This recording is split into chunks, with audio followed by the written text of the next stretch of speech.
विधानसभा निवडणुकीमध्ये झालेल्या पडझडीनंतर राष्ट्रवादी काँग्रेस शरदचंद्र पवार पक्ष पुन्हा एकदा नव्या जोमाने काम करण्यासाठी सज्ज झाला असून लवकरच जिल्ह्यामध्ये पुन्हा एकदा राष्ट्रवादी शरद पवार पक्ष उभारी घेईल अशी आशा पक्षाचे प्रभारी माजी आमदार अशोक बापू पवार यांनी माध्यमांशी बोलताना व्यक्त केली।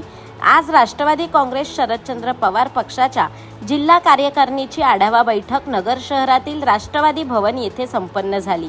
यावेळी जिल्ह्याचे प्रभारी म्हणून माजी आमदार अशोक बापू पवार, खासदार निलेश लंके, निरीक्षक अंकुश काकडे, ज्येष्ठ नेते दादाभाऊ कळमळकर, जिल्हाध्यक्ष राजेंद्र फाळकेर, कार्याध्यक्ष संदीप वरपे, शहर जिल्हाध्यक्ष अभिषेक कळमळकर यांच्यासह प्रदेश पदाधिकारी व सर्व सेलचे जिल्हाध्यक्ष पदाधिकारी उपस्थित होते।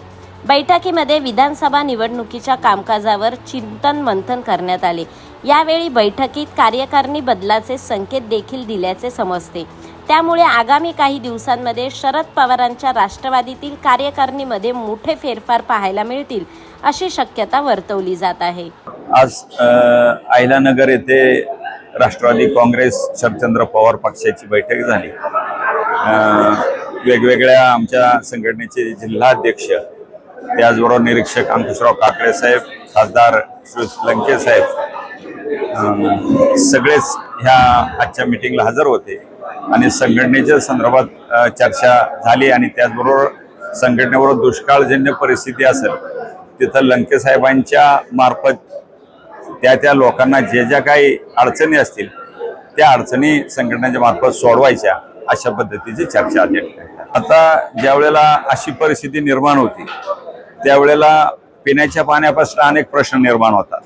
त्या पिण्याच्या पाण्याचे प्रश्न पंचायत समितीच्या मार्फत म्हणा किंवा जिल्हाधिकाऱ्यांच्या मार्फत म्हणा, जिथं जिथं अडचणीचे प्रश्न असतील ते सोडवण्यासाठी खासदार निलेश लंके साहेबांच्या मार्फत आणि आमदार रोहितदादा पवार यांच्या मार्फत निश्चितपणे प्रयत्न आजची ही आपली जिल्ह्याची संघटना आहे, मग तात्यासाहेब असतील, त्यांचे सहकारी असतील, यांच्या मार्फत निश्चितपणे सोडवली जाते। राष्ट्रवादी काँग्रेस पक्ष शरदचंद्र पवार आज अहिल्यानगर जिल्ह्याची पदाधिकारी आढावा बैठक पक्षाचे नव्याने दिलेले प्रभारी माजी आमदार सन्माननीय अशोक बापू पवार यांच्या अध्यक्षतेखाली आज संपन्न झाली।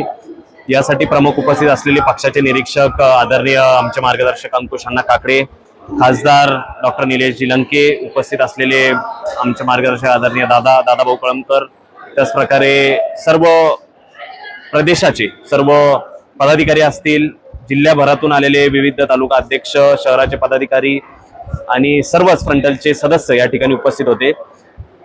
विधानसभेच्या निवडणुकीनंतर जे पण पराभवाची स्थिती पक्षावर आली, महाविकास आघाडीवर आली, या सगळ्यांवर एक चिंतन बैठक या ठिकाणी आयोजित केली गेली होती। विविध मुद्द्यांवर सगळ्या नेते मंडळांनी या ठिकाणी सूचना दिलेल्या आहेत। एक प्रमुख मुद्दा यामध्ये सांगायचा म्हणजे तर काही जिल्ह्यांमध्ये पक्षाची कार्यकारिणी जी आहे ती बरखास्त केलेली आहे। त्याची कारणं ही अंकुश अण्णांनी सांगितलेली आहे की ज्यांनी कोणी काम केलेलं नाही आणि जे फक्त नावासाठी पदाधिकारी म्हणून किंवा कार्यकर्ता सदस्य म्हणून पक्षात काम करत असतील त्याच्यावर शोकॉज नोटीस न देता संपूर्णच कार्यकारिणी ही बरखास्त करायची। जी काम करणारे, धडाडीने काम करणारे, ज्यांचं किंमत याआधी पक्षाने घेतली गेली नसेल, नेत्यांनी घेतली गेली नसेल, अशांची खऱ्या अर्थाने एक ॲनालिसिस करून पक्ष दखल घेणार आहेत। त्याच्यामध्ये जिल्हाध्यक्ष असतील आणि विशेषतः प्रदेशाचे अध्यक्ष जयंतजी पाटील साहेब हे दखल घेणार आहेत। आता मी जिल्ह्याच्या कार्यकारिणीवर नाही बोलत, परंतु जसं सांगितलं पुणे जिल्ह्याची कार्यकारिणी ती पुणे शहराची बरखास्त केली असेल किंवा बाकीच्या काही 1-2 जिल्ह्यांची कार्यकारिणी, तर आमची सुद्धा काही बऱ्याचशा तक्रारी आलेल्या होत्या। विधानसभा निवडणुकी पार पडल्यानंतर कोणी काय केलं, कोणी प्रामाणिकपणे तनमन धन झोकून देऊन काम केलं, अशांची तर पक्ष त्यांचं जे पण आहे ते कौतुक करणारच आहे। त्यांना पुढे नव्याने संधी दिली जाणार आहे। आगामी पुढे महानगरपालिका आहे, स्थानिक स्वराज्याच्या निवडणुका आहेत, तर त्याच्यामुळं ही भूमिका पक्षाची जी पण घेत आहे त्याच्यासाठी आम्ही फार समाधानी आहोत। आणि निश्चित प्रकारे बराचसा काळ आता गेलेला आहे, जसं आता बापूंनी सांगितलं की हा आता दुखवटा जो पण होता तो आता संपलेला आहे।